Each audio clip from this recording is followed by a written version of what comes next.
galera, tudo bem com vocês? Eu sou o professor André Astro, sou o professor de Física e eu estou aqui para fazer uma revisão para PUC Paraná, para a prova da PUC Medicina, tá? Então, para você que vai fazer a prova da PUC, se liga nessa revisão que eu vou fazer o seguinte: eu vou fazer uma volta ao mundo da PUC em 5 questões, tá? Então, nosso objetivo neste vídeo é revisar para a tua prova, uma volta ao mundo da PUC, o que a PUC mais gosta de cobrar em 5 questões, tá? A gente vai resolvendo as 5 questões e eu vou te dando dicas do que você tem que lembrar também. Ah, lembra disso aqui, lembra daquilo, a PUC já cobrou isso.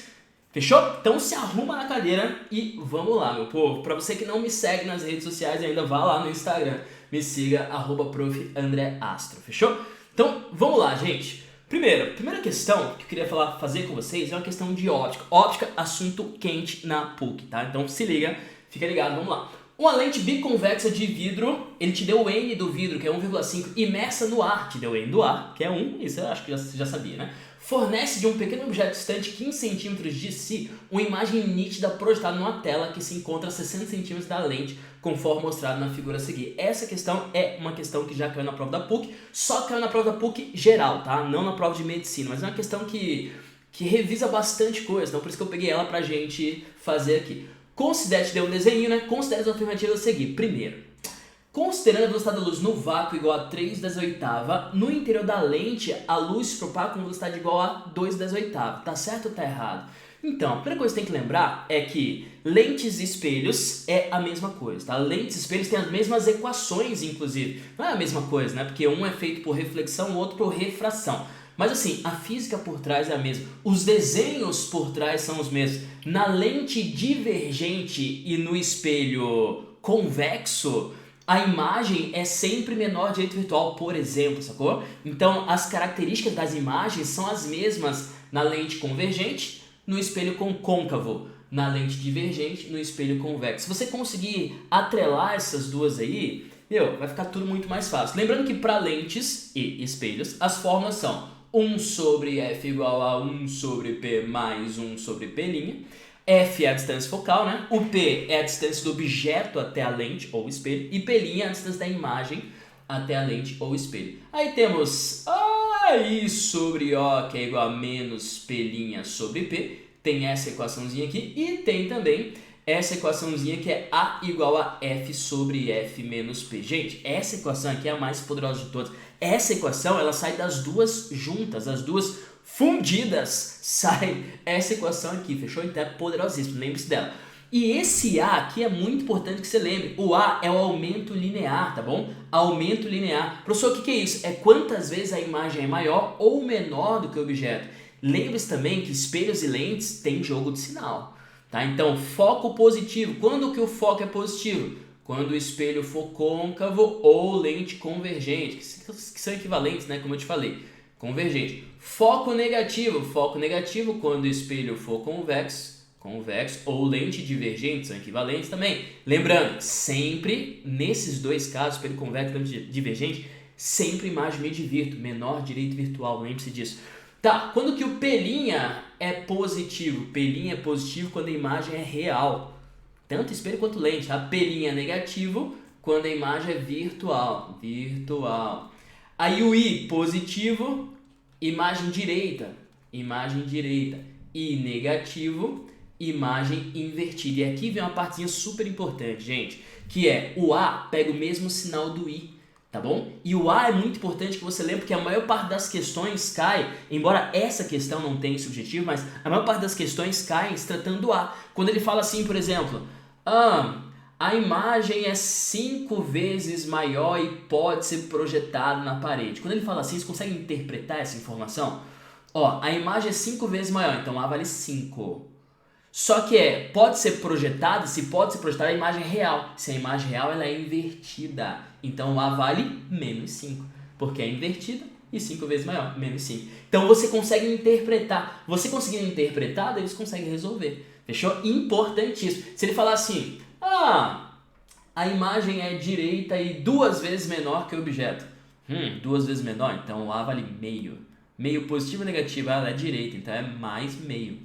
Sacou? É meio positivo. E aí você consegue resolver as questões. Então, resumindo, espelho convexo ou côncavo e lente divergente e convergente, cara, essa telinha aqui é o que destrói. Lembrando que só tem uma coisinha a mais que é o exemplo de vergência, né? Vergência igual a 1 sobre foco. Vergência de uma lente é o grau da lente, que é medido em dioptria, tá bom? Cuidado. E pra você chegar em dioptria, aqui tem que estar em metros, tem que estar no SI.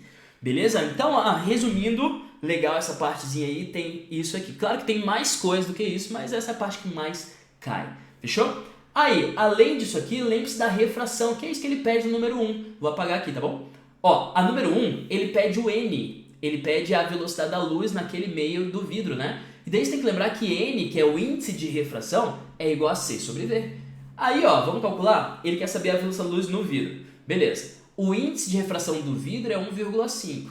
Tá. A velocidade da luz no vácuo, que é o Czinho, ele me deu 3 vezes 10 à oitava. Ele quer saber esse V aqui. Passei multiplicando, passei dividindo, ficou V igual a 3 vezes 10 à oitava sobre 1,5.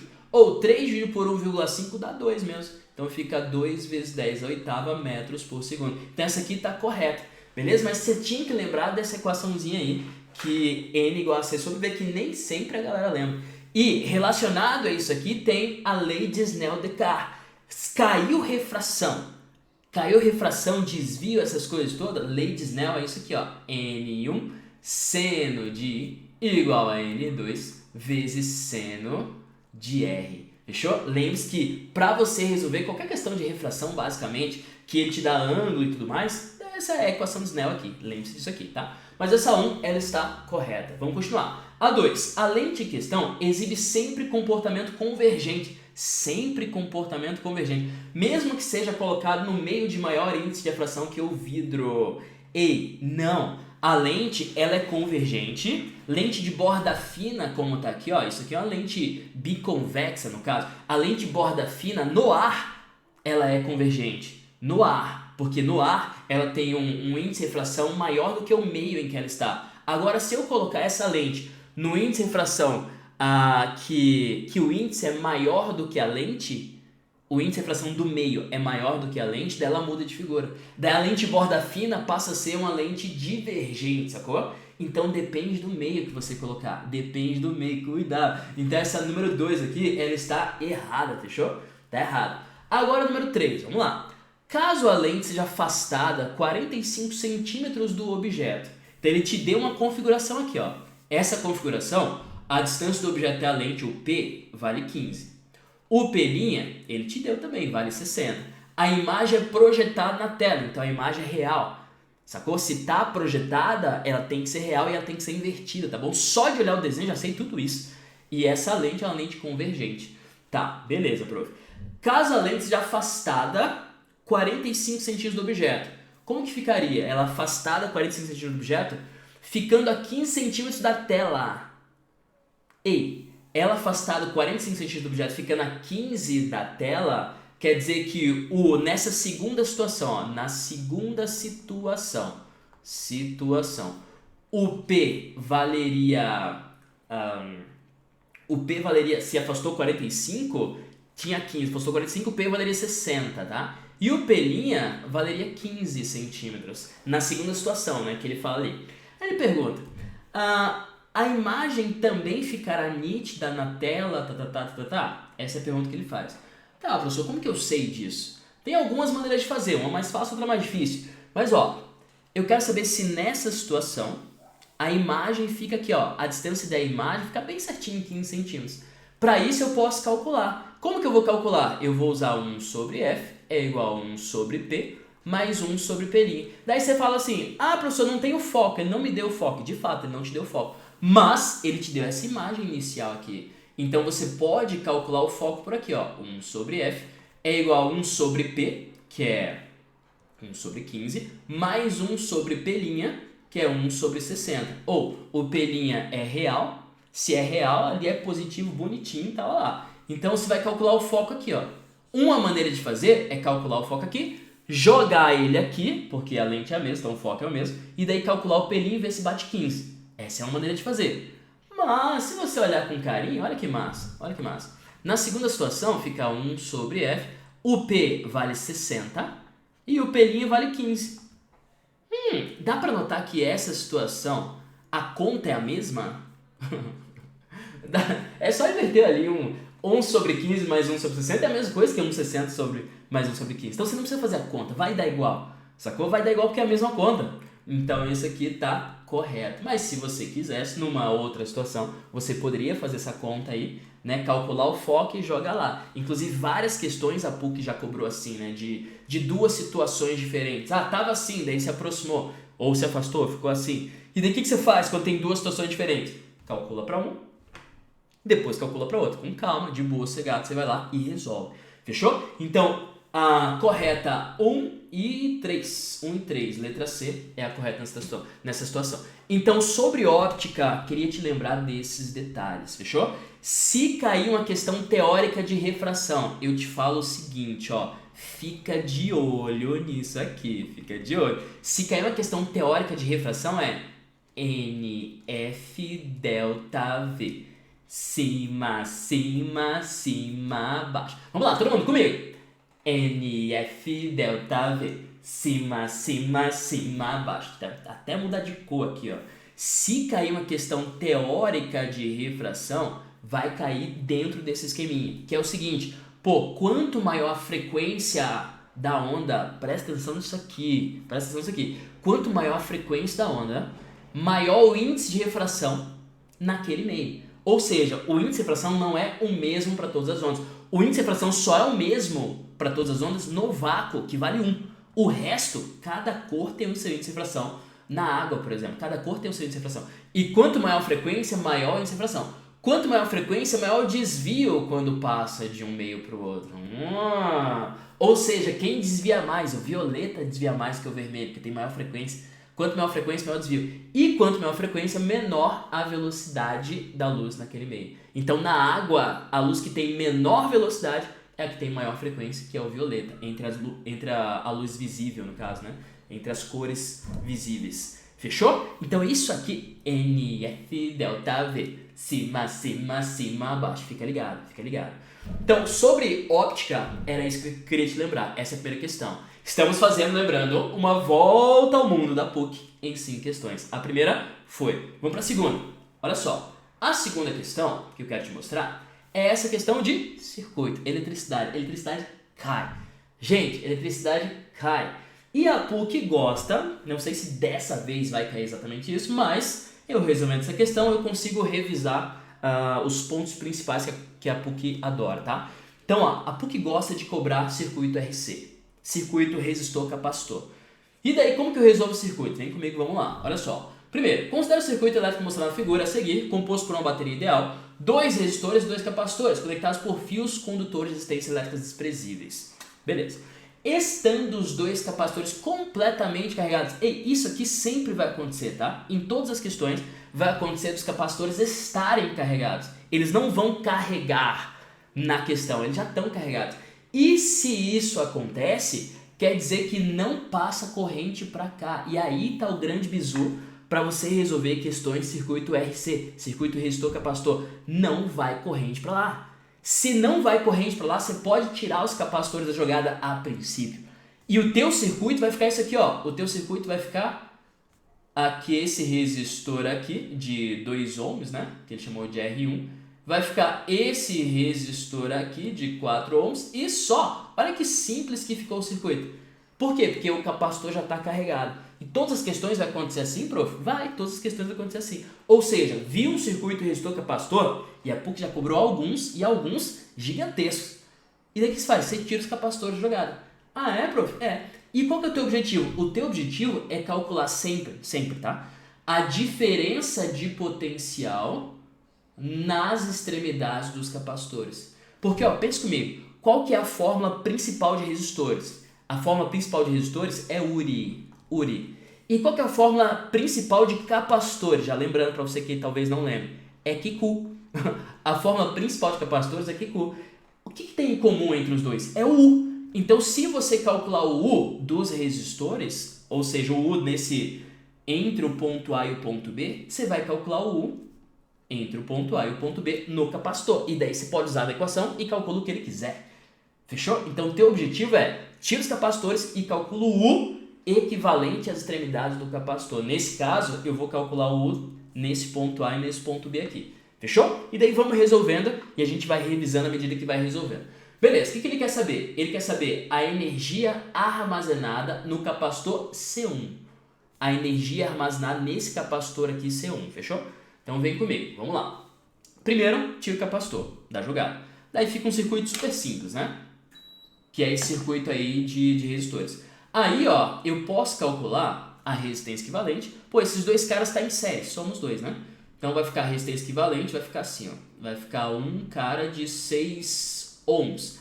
E a minha bateria tem 12 volts. Já posso calcular a corrente total? URI, né? Para calcular a corrente total, eu uso o R total e o U total. O total vale 12. O R total vale 6 e eu quero saber o I total. O I total vale 2 amperes. Fechou? Sabendo o I total, eu posso calcular a diferença de potencial entre o ponto A e B aqui que eu coloquei. Professor, como que eu calculo isso? A diferença potencial entre o ponto A e B é a diferença potencial nesse resistor aqui. Então, o que eu vou fazer? Eu vou fazer URI para esse cara. Então, o U para esse cara, que é a diferença potencial entre as extremidades dele, no caso, é o R dele, que é 4, vezes a corrente que passa por ele. Qual que a corrente passa por ele? É a corrente total, que vale 2. Então, o U vale 8 volts. O U vale 8 volts. Ou seja, o U nas extremidades do meu capacitor vale 8 volts. Só cuidado, tem 2 capacitores, né? Cuidado. Eu quero saber só de um, mas tem 2. Daí eu vou ter que mexer ali com os capacitores. Mas o U que chega aqui, meu, é 8 volts. Fechou? Tudo bem até aí? Essa parte de circuito. Lembrando, se tiver em série, 2 resistores, só somar. Se tiver em paralelo, faz produto pela soma. Produto pela soma. E uma informação interessante é que no produto pela soma, o resultado sempre dá menor do que os dois individualmente. Então, quando você coloca 2 resistores em paralelo, o resultado entre esses dois sempre dá menor do que os dois de forma individual, tá bom? Então, cuidado com isso aí. E um detalhezinho que a questão não pede, mas eu quero te lembrar é, num circuito em que tem 2 resistores em paralelo, sempre vai mais corrente para o resistor que tem menos resistência. Sempre vai mais corrente para o resistor que tem menos resistência proporcionalmente. Então, imagine que está vindo aqui, sei lá, 6 amperes. 6 amperes. E daí tem 3 ohms em cima, 6 ohms embaixo. Beleza, vai mais corrente para cima do que para baixo. Proporcionalmente, vai o dobro de corrente para cima do que para baixo. Se para baixo vai X, para cima vai 2X, porque tem 2 vezes menos resistência lá. E daí o que você faz para calcular quanto de corrente vai? 2x mais x tem que dar o total, que é 6. 3x igual a 6, x igual a 2. Então vai 2 amperes para baixo e para cima vai 4. Boom! É isso. Então caiu uma questão nesse estilo, não foi esse caso, né? Mas caiu essa questão nesse estilo, você consegue resolver. Fechou? Voltando. Então, ó, o U nas extremidades dos meus capacitores é de 8 volts. Eu quero saber a energia armazenada só nesse aqui, tá bom? Só no C1. Lembrando, capacitores eu tenho essa formulinha, eu tenho a formulinha de energia, que é Q vezes U sobre 2, que essa fórmula de energia eu posso escrever de forma diferente, posso escrever C vezes U ao quadrado sobre 2, né? Então tem essas 3 fórmulas, se você souber essas 3, tá safe já. Beleza. Então, o que eu quero saber? Eu quero saber a energia no C1. Para saber a energia no C1, eu posso usar ou essa equação ou essa equação. Só que eu preciso calcular mais coisa. Por quê? Porque o U que eu tenho é o dos dois juntos. Não é o U daquele cara, é o U dos dois juntos. Professor, e como que eu faço para calcular o U desse cara aqui? Então, calma lá. Para calcular o U desse cara, o que eu vou fazer? Olha só. Eu vou juntar os dois. Então, vamos focar só nos capacitores agora, tá? É um circuito de capacitores. Mas é um circuito super simples, que tem 2 capacitores em série. Capacitores. Eu vou juntar os dois. Para juntar os 2 capacitores em série, o que eu faço? Cuidado. Capacitor é diferente de resistor, certo? Capacitor é diferente. Em série, você faz produto pela soma. Em série, você faz produto. Aqui é 9 microfarad. Aqui é 3 microfarad, em série, produto pela soma. Então, para juntar os dois, para deixar um só, vai ficar 9 vezes 3 sobre 9 mais 3. Produto pela soma, né? Se está em série, produto pela soma. Cuidado, capacitor é o contrário do resistor nesse sentido, né? Só nesse sentido, tá?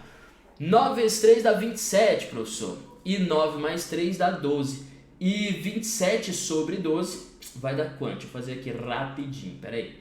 27 divididos por 12 vai dar 2,25. Então esse resultado aqui é 2,25 microfarad, tá bom? Então, a capacitância equivalente é 2,25 microfarad.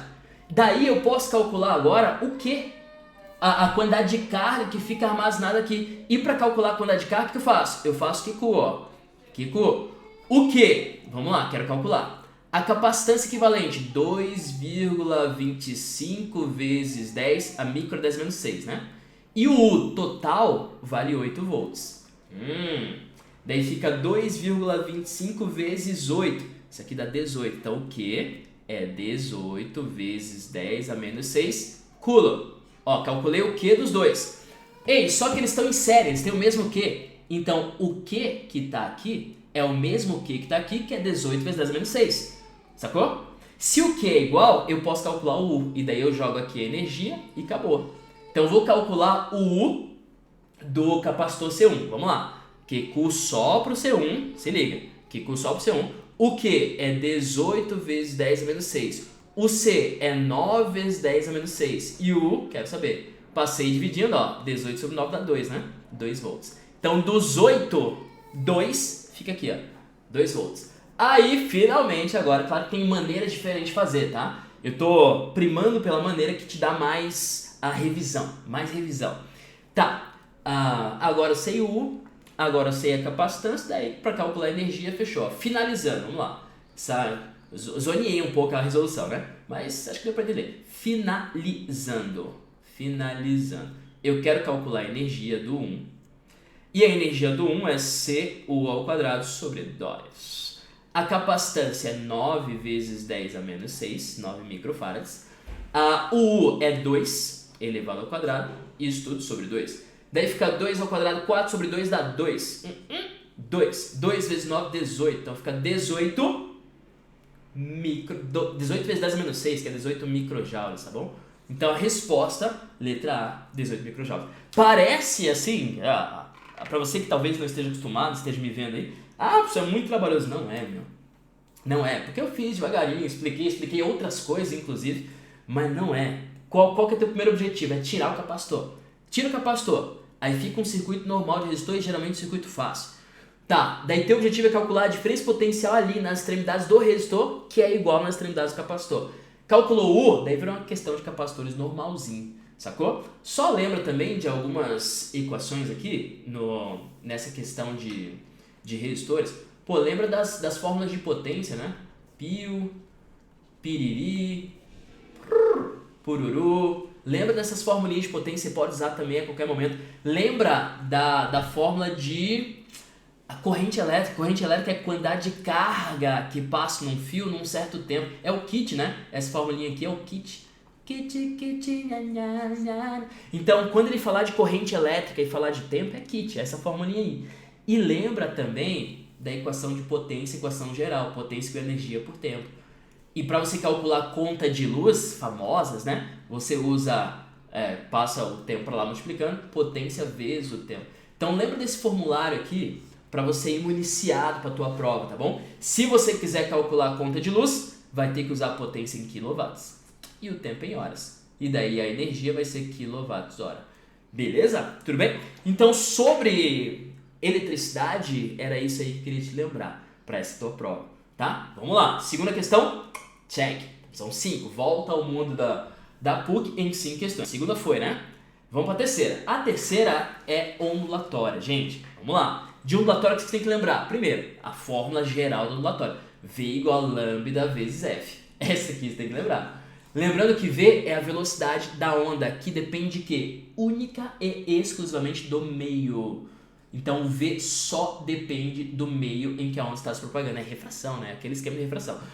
E a frequência de uma onda só depende da fonte. Só depende da fonte em que foi emitida aquela onda, tá? Então essa é a primeira equação que você tem que lembrar. Além dessa equação, Lembre-se também, na parte de cordas sonoras, da equação de Taylor. A velocidade de uma onda numa corda eu posso calcular de outra maneira, raiz de tração sobre μ. Então, sobre velocidade de onda, essas duas equações são destruidoras, tá? Então, velocidade de onda na corda é isso aqui. Aí, lembre-se também da equação da potência, da intensidade sonora, né? Que é watts por metro quadrado. Então, intensidade sonora é potência sobre área. E nível sonoro é 10 vezes log de I sobre I0. E esse zero, log da base 10, né? É um logaritmo decimal no caso. E esse zero é o mínimo de intensidade que você consegue ouvir, que é uma constante, é 10 a menos 12, né? Watts por metro quadrado. Então, lembre isso aqui caiu recentemente na prova da PUC, né? Não sei se cobrariam de novo, assim, tipo em sequência mais ou menos, né?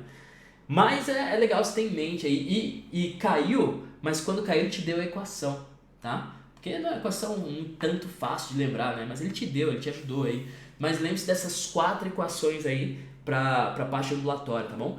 Eu colocaria ainda o efeito Doppler, né? A frequência ouvida é igual à frequência de fato emitida vezes velocidade do som mais ou menos velocidade do observador sobre velocidade do som mais ou menos velocidade da fonte. Então eu colocaria nesse arcabouço de fórmulas aqui o efeito Doppler também. E essa questão é uma questão que fala do efeito Doppler, só que é uma questão mais teórica, sacou? Para você pensar. E eu arrisco dizer que a PUC está um pouco mais assim do que antigamente. Antigamente a PUC era muito mais...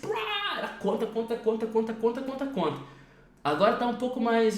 vamos pensar um pouco mais, vamos refletir. Tá um pouco mais zen, né? Vamos dizer assim. Mas ó, vamos lá, vamos resolver essa questão. Diversos animais, como morcegos, baleias e golfinhos, utilizam-se da chamada ecolocalização. O animal emite uma onda sonora que, após ser refletida num obstáculo, que pode ser uma presa, por exemplo, retorna e é captada novamente por ele. Com base no intervalo de tempo entre emissão e recepção, bem como na frequência da onda sonora captada pelo animal, que pode ser diferente da que foi emitida, ele pode obter informações acerca da distância e da velocidade do obstáculo. Cara, esse sistema de ecolocalização é genial, né? Simplesmente genial. Enfim, tá. Considere um golfinho que se aproxima, cuidado, o golfinho se aproxima diretamente com velocidade constante de uma montanha submarina, quando está a 1.500 metros da montanha. Então o golfinho está aqui, vou representar como sendo um bloquinho. Aqui está a montanha submarina e ele está se aproximando, tá? E a distância é de 1.500 metros, né? 1.500 metros.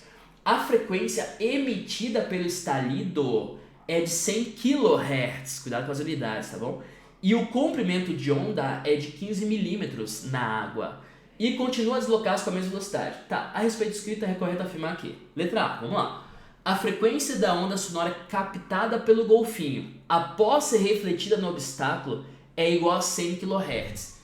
E o intervalo de tempo entre a emissão e a recepção da onda é igual a 2 segundos. Ei, primeira coisa, se ele está se aproximando, a onda vai, a onda volta, ele está se aproximando dessa onda. Ele vai ouvir uma onda com maior frequência, tá? Que ele emitiu. Maior frequência do que ele emitiu. Por quê? Porque ele está indo de encontro da onda, a onda, sacou? Então ele ouve com mais frequência. Vamos supor assim, ó, se eu tenho uma frente de onda indo, aí daí ela bate e volta, né? Ela bate e volta com a mesma frequência e tal. Só que como o golfinho está se aproximando, ao invés de ele ouvir um tec, tec, tec, ele está se aproximando, ele ouve tec, tec, tec. Ele já ouve esses estalidos com maior frequência, sacou? Então essa letra A não faz nenhum sentido, porque ele fala, ouve com 100 kHz. Não ouve com 100 não, ouve com mais que 100.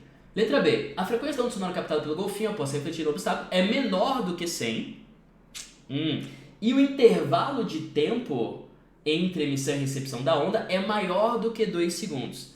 C, a frequência da onda sonora captada pelo golfinho após ser refletida no obstáculo é maior do que 100. E o intervalo de tempo entre emissão e recepção da onda é igual a 2 segundos. Letra D, a frequência é igual a 100. Não, então, essa letra A e letra D tá. A frequência da onda sonora captada pelo golfinho após ser refletida é maior e o intervalo de tempo é menor do que 2 segundos. Ei, para saber o intervalo de tempo, vamos analisar? Intervalo de tempo, né? Se é maior, se é menor que 2 segundos. Tá. A distância é 1.500 metros. A velocidade da onda eu não sei, mas ele me deu a frequência e me deu o comprimento de onda. Vou calcular essa velocidade da onda aqui, né? Velocidade da onda é igual a lambda vezes f.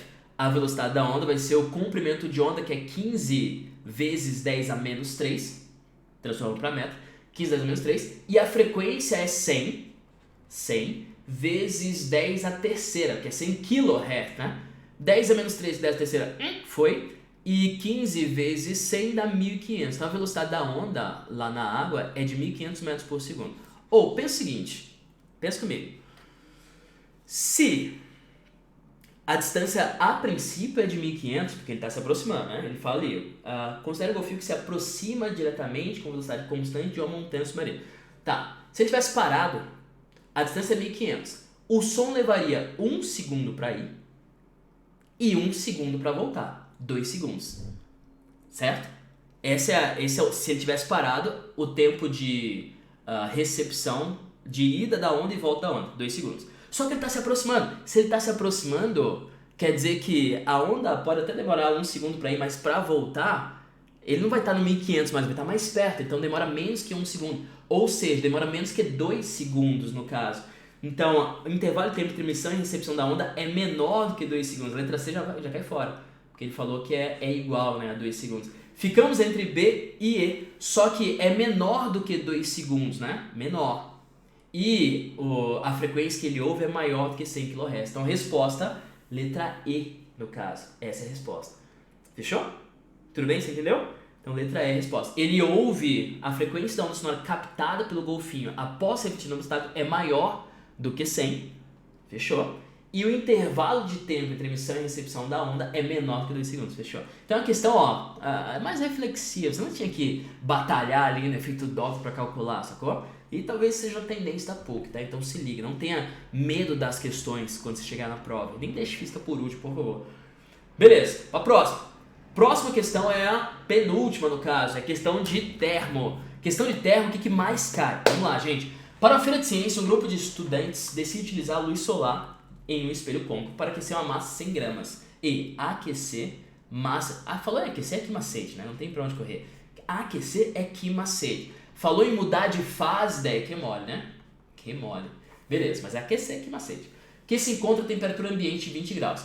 A figura a seguir demonstra de forma esquemática o experimento ser montado. Então tem aqui a água, tem uma superfície refletora.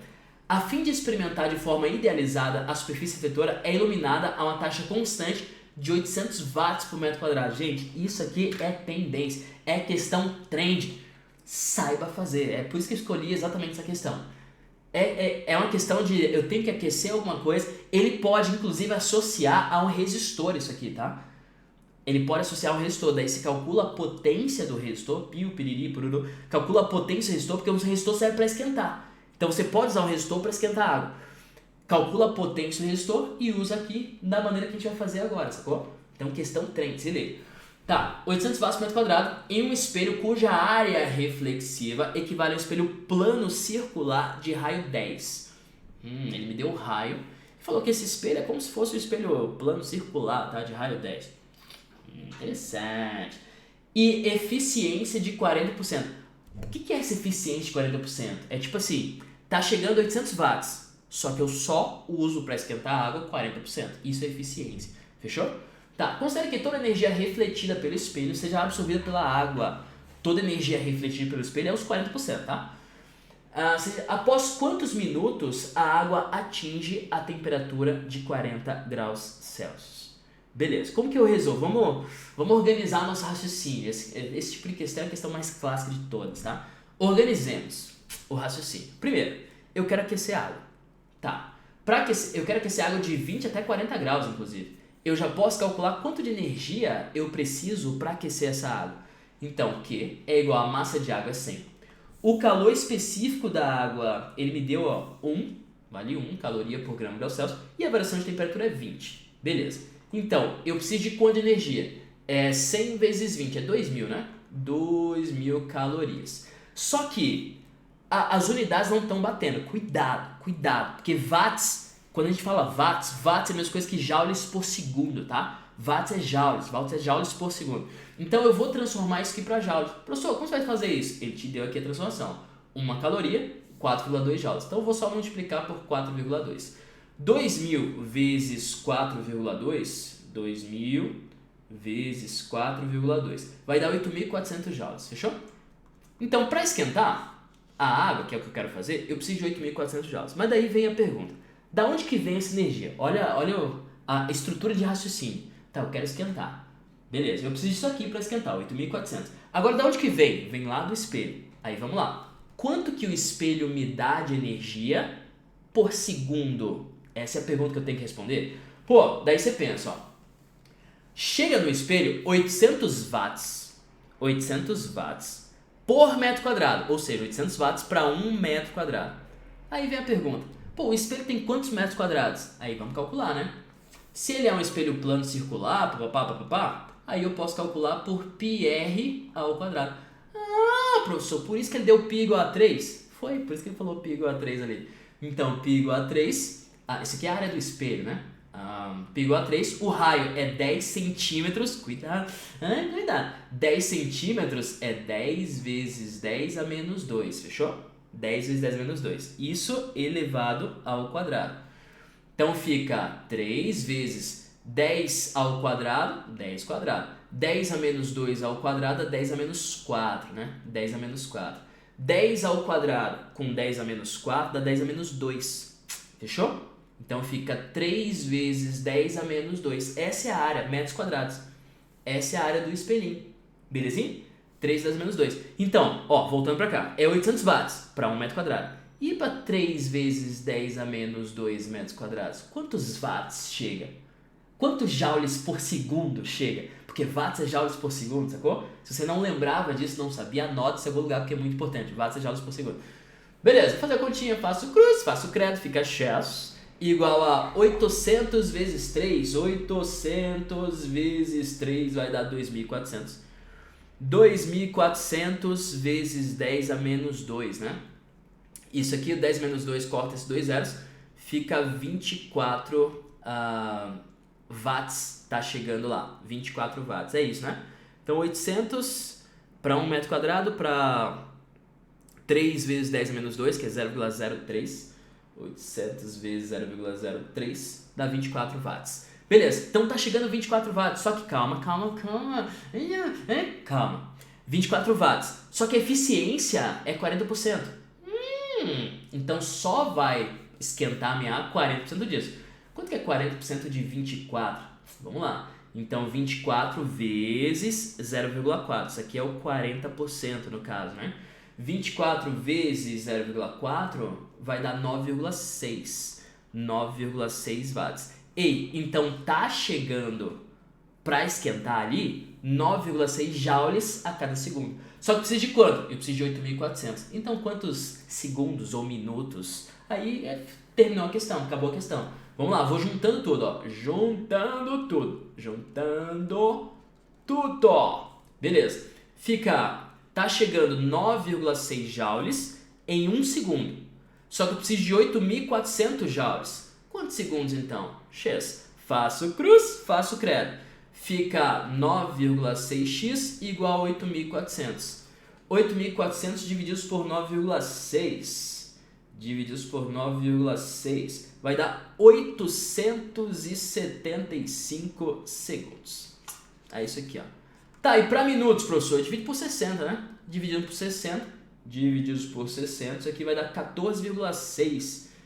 14,6 minutos. Tá aí. Fechou? Então, letra E é a resposta correta dessa questão. Então, de termo, lembra desse tipo de questão? Que é você juntar termo, ou talvez com eletricidade, talvez com placa solar, que é questão trend, fechou? Então, queria te lembrar disso aí, então essa foi a quarta questão que a gente resolveu. E a última questão, finalizando, tá cansado? Dá um pause, dá uma respirada, aí volta, tá?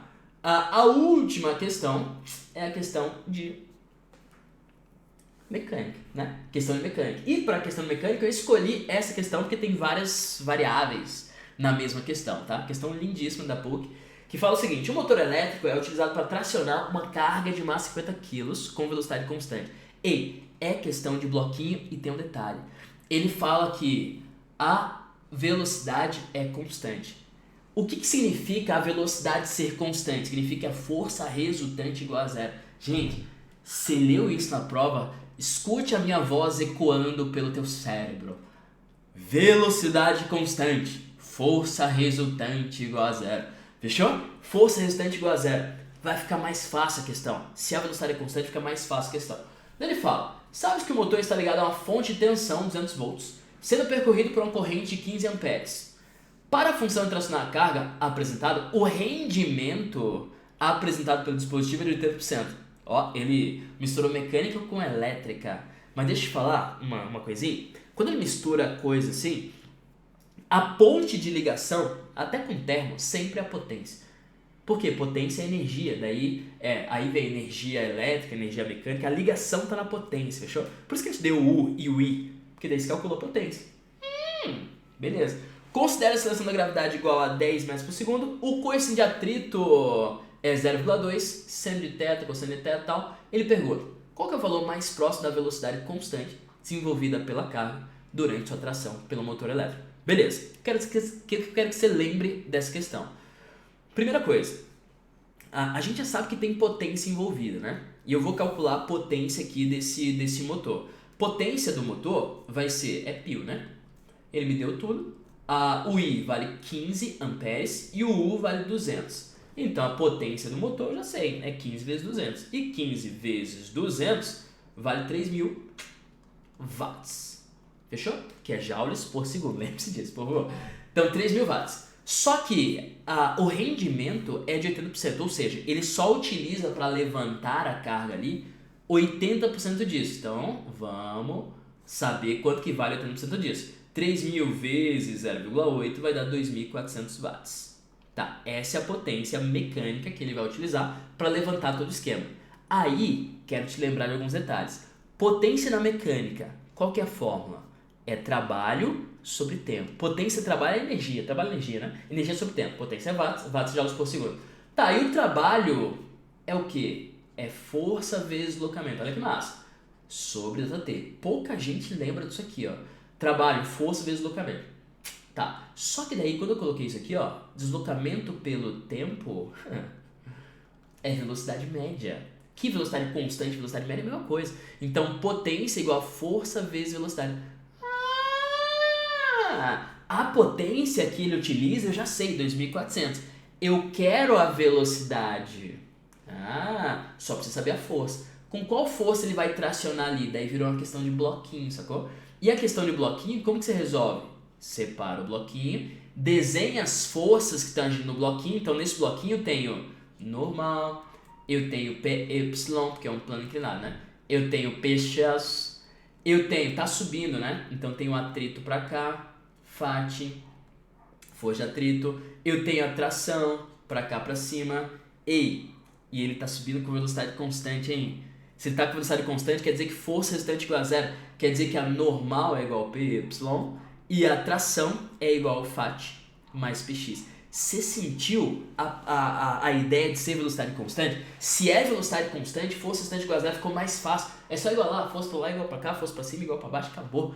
Fechou? Então tração é igual a FAT mais PX. Essa força aqui que eu quero saber é a tração, né? Que é a força que o motor faz, tá bom?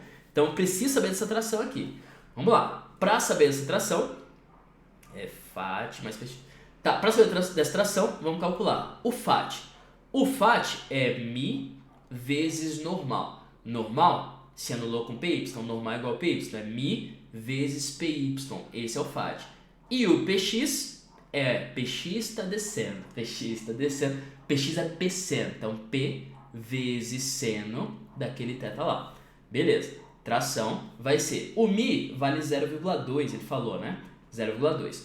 O PY é P cosseno. P cosseno. Tá, o peso, se a massa é 50, o peso é 500, né? Então, P cosseno, que é 0,8, sacou? Esse é o PY, P cosseno. Mais o peso vezes o seno. O peso é 500 vezes o seno, que é 0,6. Aqui no finalzinho, né, quase aparecendo na tela ali. Aí vai ficar, vamos lá, vamos calcular isso aí. 500 vezes 0,8 dá 400. Vezes 0,2 dá 80. Mais 500 vezes 0,6 vai dar 300. Então aqui dá 380. Então a tração que o motor faz é de 380 newtons. Fechou? Aí joguei aqui, ó, potência 2.400. A força que ele faz 380. E a velocidade, quero saber. Velocidade igual a 2.400 sobre 380. Ai, faço o crudo aqui, ou corto ali, fica 240 por 38. Daí, meu, esse tipo de conta aí você vai ter que fazer, né? A PUC gosta disso aí mesmo. 240 por 38, que dá 6,3 metros por segundo. Fechou? Então, letra A de Andrezinho é a resposta correta dessa questão. Belezinha? Fechou? Aí, deixa eu só te lembrar de um detalhezinho antes de você ir embora. Calma. Questão de bloquinho é assim, separa, desenha as forças, resolve, tá? Mas, também, leve na manga aí a ideia de energia. Energia potencial gravitacional, que é mgh. Energia cinética, que é mv ao quadrado. Principalmente essas duas, mas tem energia potencial elástica também, né? Que é kx ao quadrado sobre 2. Lembre isso aí, energia é muito poderoso, tá? Então, viu uma questão que envolve energia, como que você faz? Se não tiver atrito, energia antes igual depois, energia mecânica tem que se conservar. Se tem atrito, energia antes, calcula. Energia depois, calcula. Subtrai as duas, você sabe a energia dissipada pelo atrito. Sacou? Então, leve energia com você aí para essa prova, por favor, tá? E embora não tenha falado de cinemática, você sabe que MRU e MRV são coisas que sempre aparecem aí nas provas, tá? Então lembre-se das 4 equações de MRU e MRV. Primeiro, sorvete para MRU. Aí, para MRV, sorvetão, vermes voadores atacam a Terra.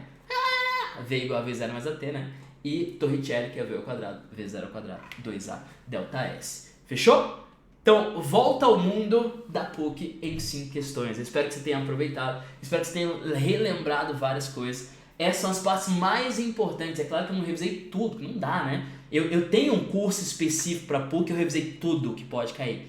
Então eu tenho esse curso, mas aqui nesse vídeo foi só um overview aí para você ir sentir mais confiante, mais preparado para a tua prova. Fechou? É isso. Muito obrigadinho. Qualquer dúvida, manda mensagem para mim. Estou no Instagram, @profandreasco. Manda mensagem para mim que eu te respondo. No mais, uma ótima prova. Valeu, até a próxima. Tchau!